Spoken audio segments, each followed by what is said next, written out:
ancestral, protegida desde las alturas, sobre los montes y las llanuras.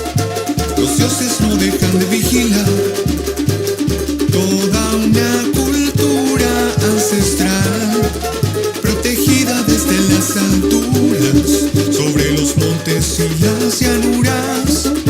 Los dioses no dejan de vigilar. Zeus Poseidón, con el mar y el rayo, protege nuestra escuela.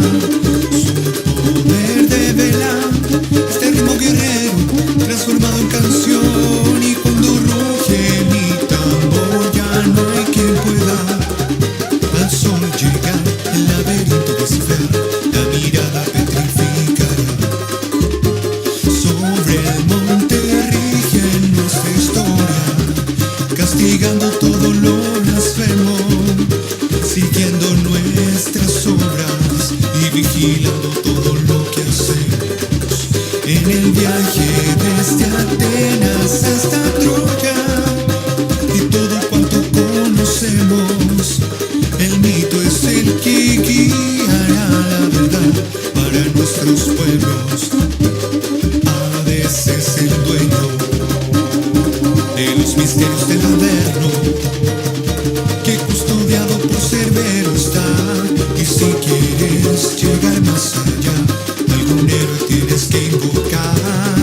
Con una flecha el pecho de Hades cruzar y al mundo del castigo liberar.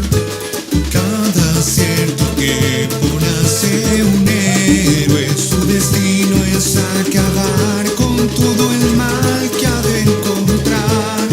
Las aventuras de Hércules jamás se olvidarán.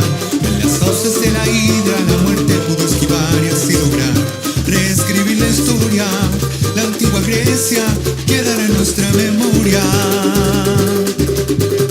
Toda una cultura ancestral, protegida desde las alturas, sobre los montes y las llanuras.